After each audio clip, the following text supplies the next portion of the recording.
Quais foram os destaques positivos e negativos da carteira, né? Das 10 ideias de setembro que você pode aí falar para a gente? De forma geral, o desempenho foi muito fraco, né? Muito ruim. Eu cito aqui, por exemplo, as ações da Localiza, vieram para baixo dos R$60, um desempenho muito ruim. As empresas, as incorporadoras que também estavam andando relativamente bem depois do anúncio dos resultados, né? Cyrela, a gente tem Cyrela e Direcional aqui. Também as duas caíram bastante aí nesse mês. Teve o evento, vamos dizer, teve a continuidade do mau humor associado ao varejo, né? Então, a nossa aposta de varejo ali também está, de certa forma, sofrendo. E até por isso, Paula, que nós fizemos uma única mudança na carteira para esse mês. Porque os ativos que a gente tinha sugerido na semana passada, eu acredito bastante que eles estão, assim, bem subvalorizados, né? Quer dizer, viraram oportunidades de investimento mesmo. Né? Muita coisa ali vale muito a pena de ser empilhada. E a gente segurou um pouco as trocas esse mês justamente nessa visão de que esses caras eles têm um espaço aí para se recuperar e tem muita gordura ainda. Acho que tem muito espaço assim, para fazer o investidor ganhar dinheiro em prazos maiores. Né? Então a gente fez uma única mudança na carteira. Importante você destacar isso mesmo, né? Apesar de não ter ido bem em setembro, mas como você falou aqui já, abriu esse espaço um pouquinho mais, então ainda, né, eu acho que nem você falou aí, a palavra-chave, paciência, um pouquinho mais de paciência, né? Aqui, eu acho que assim, o mês de outubro vai ser carregado, vai ser necessária bastante paciência, apesar de que a gente vai ter alguns gatilhos, sabe? Por exemplo, a gente decidiu manter as empresas do setor imobiliário, né? Cyrela e Direcional. Porque são dois ativos que devem divulgar suas prévias ali no meio de outubro, mais para a penúltima semana, e devem ser números bastante positivos. Isso pode gerar algum estímulo dos investidores. Esses são dois cases que a gente acha que, de repente, vão ser mais favoráveis. A própria Vale, que a gente manteve na carteira, de certa forma, tem um pouco desse PMI chinês que veio um pouquinho melhor. A gente está à espera, né, que no mês a mês as coisas na China pelo menos se estabilizem. Né? Essa previsão de PIB menor para a China não é algo muito favorável para o minério de ferro. É bem verdade. Mas a gente está vendo que o preço do minério de ferro também não vem muito para baixo. Né? Existe aí um certo colchão, né? As empresas elas estão trabalhando um pouco com essa ideia desse minério de ferro, meio que nessa casa que a gente está vendo na tela. Então, isso de certa forma é favorável para a Vale. A Vale vai continuar gerando muito resultado, ou seja, é o que eu estou dizendo, né? Assim, vale a pena empilhar essas ações, né? Vale a pena você comprar mais, você ter no seu portfólio, porque em algum momento isso vem para o balanço, vem para preço. E aí, quando o micro se confunde com o macro mais positivo, as ações vão andar. Né? Então, a gente está um pouco com essa ideia. Mesma coisa em relação ao varejo, que a gente acha que viu muito, assim, um movimento exagerado do mercado, o mercado muito preocupado com a questão dos impostos. Né? Então, acho que assim, em algum momento isso vai se dissipar e aí as ações vão acabar se recuperando. Né? Então, pouco nessa pegada. Acho que assim, tem alguns gatilhos nesse mês. Tem temporada de resultado, começa lá fora, aqui no Brasil, na última semana, a gente vai ver alguma coisa de resultado. Também, não que eu acho que os resultados vão ser super bons, eu já comentei isso já algumas vezes, eu acho que o Brasil ainda tem uma economia que tropeça, né? A gente está sentindo isso, é nítido, é claro, quando a gente aprofunda indicadores econômicos, a gente vai no detalhe, a gente percebe que tem alguma coisa que ainda não está indo muito bem, mas as empresas que estão na bolsa são as melhores empresas do país e elas sempre se reinventam, sempre dão sempre fazem algo a mais, tiram um coelhinho da cartola, né? Então, podemos, de repente, esperar alguma surpresa mais para o final do mês. Então, de certa forma, acho que tem gatilhos para essa bolsa e vir um pouco melhor em outubro. Tá, joia. E você falou, resgatando um pouquinho do que você falou no início aí sobre o dólar, né? Me parece uma questão bastante importante. E aí queria te perguntar se essa questão, né, da dolarização, ela entrou um pouco na carteira, você comentou, fizeram uma alteração apenas nas 10 ideias para outubro. Queria que você comentasse um pouquinho dessa questão do dólar e dessa mudança aí, entrando uma nova ação na carteira de outubro. É isso aí, Paulo. A gente trouxe as ações da VEG para dentro do portfólio e tiramos as ações da B3. Veja, tiramos as ações da B3 sob uma ótica de que nossa carteira é restrita, tá? A gente procura sugerir aqui 10 empresas. A gente continua gostando de B3. Ainda inclusive, é uma recomendação da casa. Mas para dentro dessa carteira, a gente fez essa troca justamente pela questão de custo de oportunidade. Na minha cabeça, eu já tinha um pouco que o dólar, ele em relação ao real, ele está ficando um pouco mais defasado. Se a gente olha o dólar num contexto mais global, ele está ganhando força.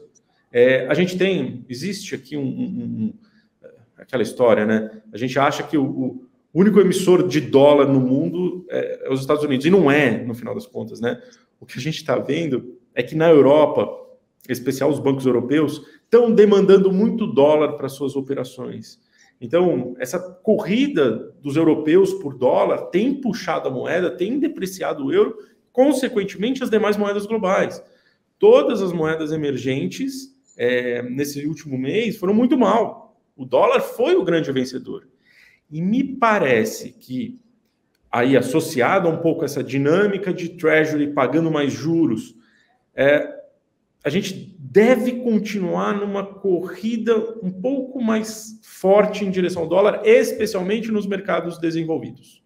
Porque os mercados desenvolvidos, para a continuidade dos negócios das empresas, eles vão demandar dólar. Faz parte, é um processo que é até meio natural. E aí a gente tem Federal Reserve enxugando a oferta do lado dos Estados Unidos e você tem a Europa precisando de dólar, né? É uma dinâmica que vai fazer com que a moeda vá para cima. E o Brasil, nesse contexto, não é uma ilha. Está inserido num contexto geral. Não estou falando mais tanto de carry trade, que diminuiu muito o nosso carry trade frente ao que era há 6 meses ou 1 ano.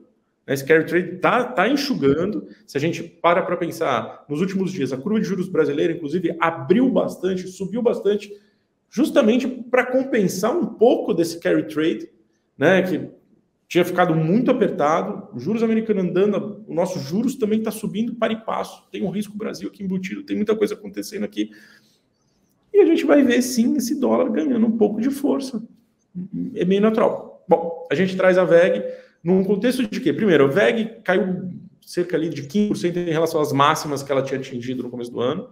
É um papel que está sempre no nosso radar, um papel que a gente acompanha, acompanha direto, né? Não tem muito que...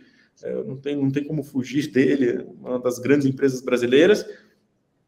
Eles fizeram um deal recente, bastante interessante, a gente achou bastante interessante, vai ajudar, vai impulsionar eles, especialmente na América do Norte, especialmente lá nos Estados Unidos, vai abrir uma fronteira de mercado para eles muito relevante, e eles têm essa questão do dólar bastante inerente ao seu negócio, né? Então, se o dólar vai bem, o dólar vai bem, que eu digo, se o dólar sobe em relação ao real, a empresa vai muito bem, reporta bons números.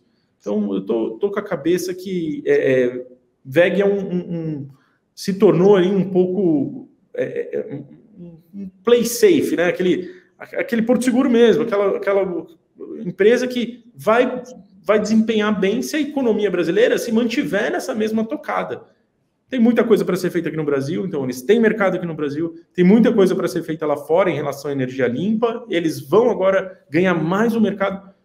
Eu gosto, sempre gostei do trabalho que eles fizeram na empresa. A ação é cara, não é uma ação barata, a gente tem que ter isso na cabeça, mas acho que complementa bem o portfólio que a gente tem hoje.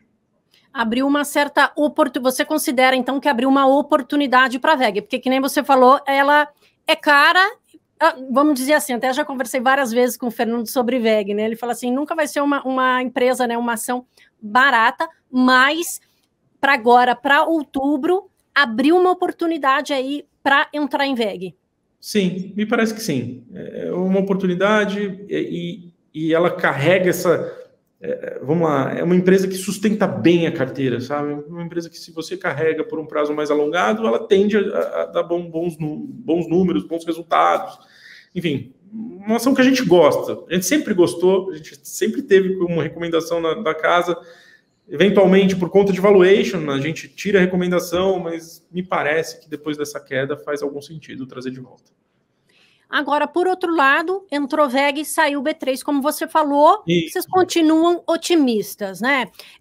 Mas por uma questão aí de adequação, que nem você falou, são poucas ações, pensando mais em outubro, né? Que a gente tem uma certa volatilidade aí, que nem você falou, e o otimismo continua, mas a gente pode esperar aí um pouquinho um rally de final de ano na Bolsa Brasileira? Olha, Paula,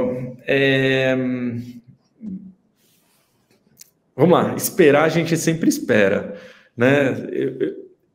Eu acho que, assim, dentro da matriz de probabilidade, né, se a gente pensa assim, puxa, qual a probabilidade de acontecer um rally da Bolsa Brasileira? Ela me parece que diminui um pouco, por conta do cenário internacional. Eu acho que é menos Brasil e mais lá fora.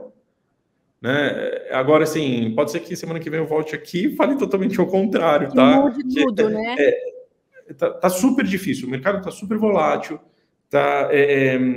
vamos lá, os agentes, eles estão com esse grau de incerteza assim, muito elevado. Então, do dia para a noite, você vê mudanças bruscas de posição, de alocação de carteira, né? Assim, uma forma que, puxa vida, eu vou dizer que nos últimos 2 anos, de um ano para cá, especialmente 1 ano e meio para cá, a mudança de posicionamento dos agentes de mercado assim, tem sido assombrosa, né? Um negócio assim muito brutal.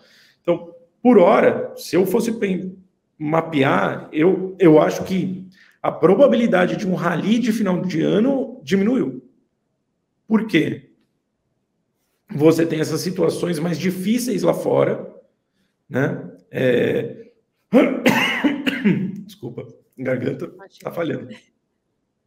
Você tem um cenário mais complicado em termos de juros lá fora, e você precisaria de algum indicador lá de fora que fizesse virar um pouco essa percepção de que a economia americana vai, vamos dizer, vai caminhar para uma recessão. Para esse título de 10 anos, para esses juros de 10 anos, cair com força. Para a gente ter o rally, todo mundo voltar para ativo de risco. É um pouco disso. Então, eu diria que a probabilidade diminuiu, mas está presente ainda.